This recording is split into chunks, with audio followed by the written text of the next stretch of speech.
Hey dancers, I'm Julie. Welcome to this ballet vocabulary walkthrough. Let's get started.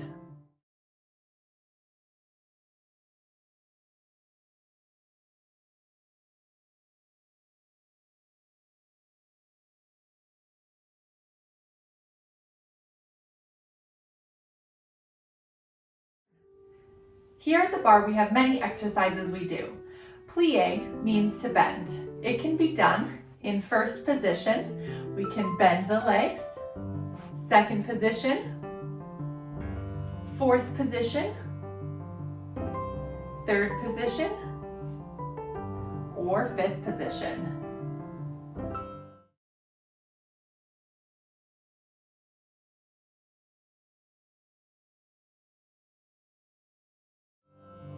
Tendu is another exercise we do at the bar. It means to stretch.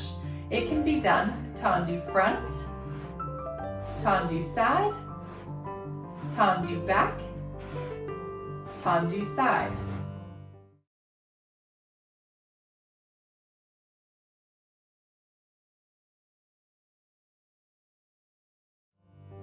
That pattern we just made is called en croix, which means the shape of a cross.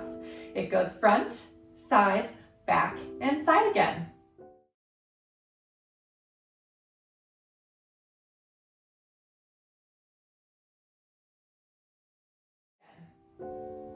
Dégagé is similar to tendu. It means to disengage. So we tendu, but then we disengage from the floor and come back in. Again, that can be en croix. Then we go side, we can go back, and we can go side. Those are dégagé.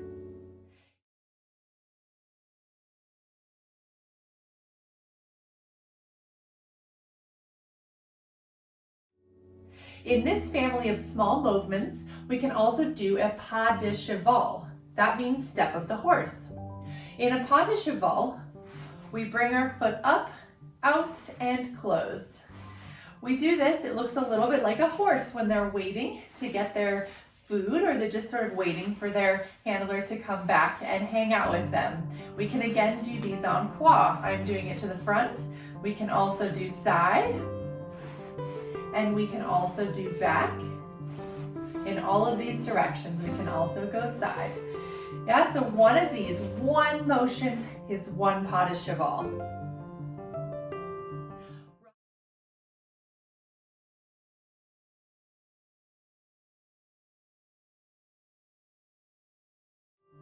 Ronde de Jambe connects the dots of our tendus.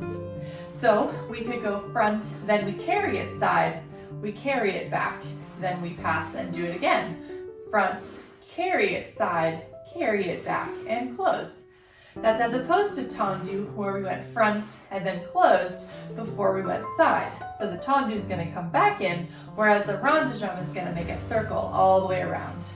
It means a circle of the leg or a round of the leg. We can go either direction. We can start by tenduing back first and then coming around as well. The ronde de jambe can also connect the dots of your dégagé. That was off the floor. We can go all the way around, and we can go the other direction, starting back, side, and front. So when we're connecting the dots with our ronde de jambe, with our dégagés to make ronde de jambe, we can also call that en l'air, or in the air, off the ground.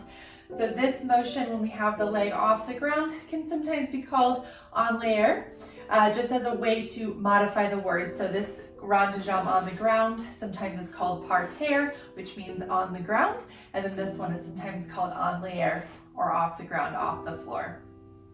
There's another more complicated ballet step that's also called a ronde de jambe en l'air. We'll get to that at a future date. It's where we just ronde de jambe the bottom half of the leg, but that word can be used to modify something that can be done in the air.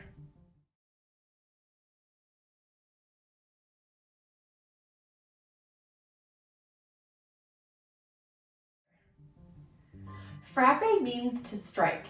It goes like this. We start with a flex, we strike the floor, and we brush our foot out. Strike and brush. This can also be done en croix in all the directions, to the back and side. Again means to strike.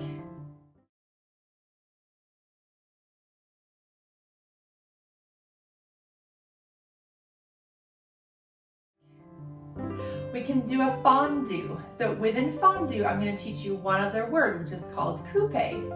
So we go coupe, this leg is in a plié, and then we take the leg front. This can be done en croix. This position is called coupe.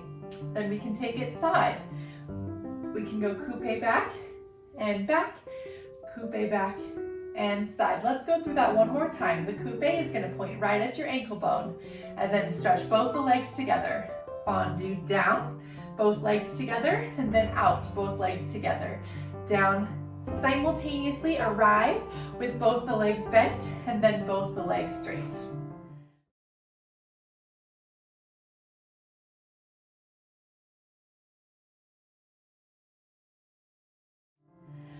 Développé means to develop.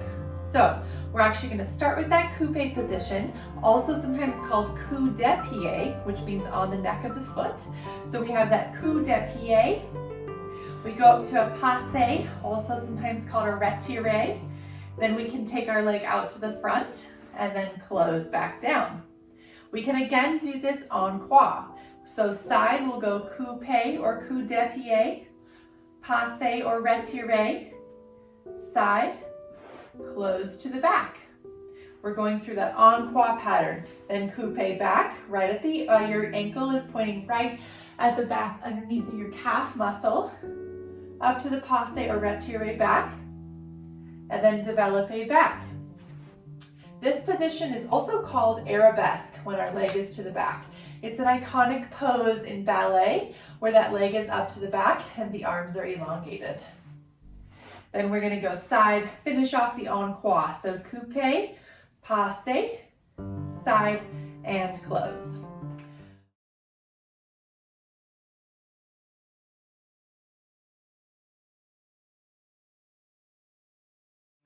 One more bar step here is called a Grand Battment. We are going to kick our leg or brush our leg up to where it was in the développé. Again, we can do it en croix. So we can go brush the leg front.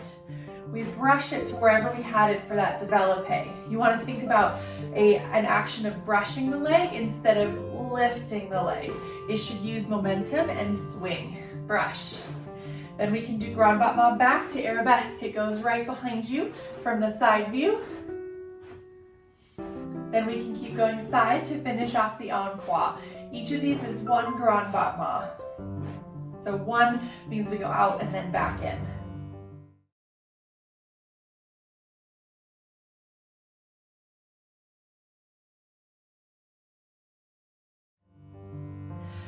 Sometimes we'll finish off our bar or even integrate into the bar élevés and relevés. Élevés mean to rise with straight legs up and down, and relevé means to go plié up, plié up. They can be done where I am here in sixth position, which isn't often used in ballet except for to kind of warm up. Can be done in first. We can do élevé or relevé. It can be done in second, élevé, relevé.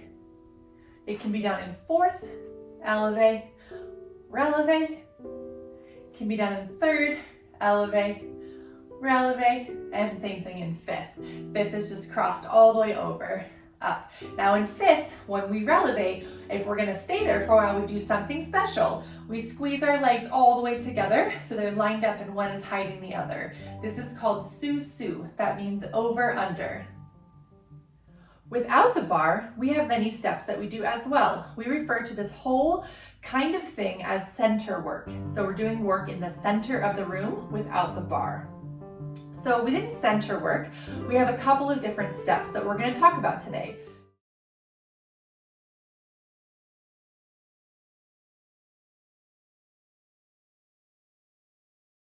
So we have a basic pas de bourrée. This is a beaded step and it goes like this. I'm going to leave my hands on my hips for simplicity. I pick up my back leg, I step back, side, and front. Pick up the back foot and step back, side, and front. Now, as simple as this may look, it's actually a really tricky step to both find your balance, keep your legs turned out, and remember when to step back, side, or front. So again, pas de bourrée goes back, side, front, back, side, front. We have lots of awesome videos on YouTube that'll help you practice that tons and tons of times.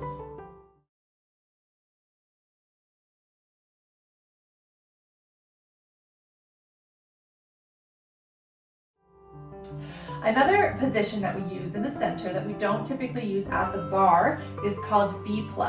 So B+ looks like this. From the side view, it looks like this. So basically, we have the leg to the back. Let's say we started an arabesque. From the arabesque that we've learned at the bar, we bend the leg a little bit. It's behind me, so I don't have my knee out here. My knee is crossed behind me. Then from there, this position is called attitude, which means bent or angled. I take that leg down until my knees touch and my toe hits the ground.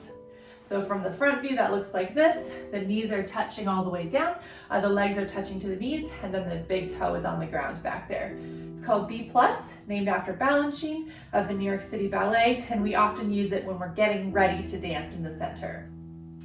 A couple more steps we're going to learn here in the center.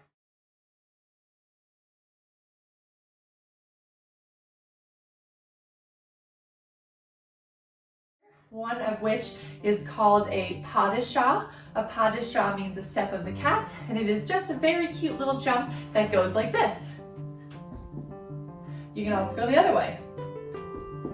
So you learned a couple of positions, a couple of moves that we've already learned, which is a passe. So you think passe, passe, and land. Passe, passe, and land. So we put those things together that we learned at the bar into this jumping motion.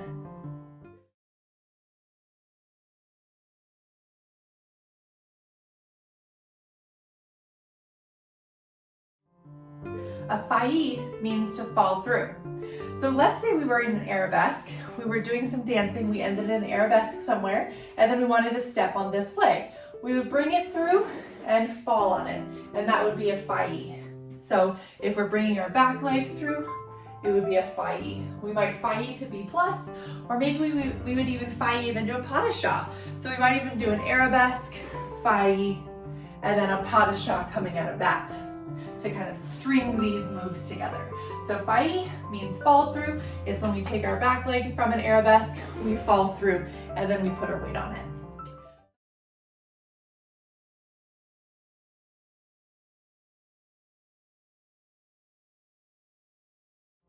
The last thing how we like to end every class is with a révérance.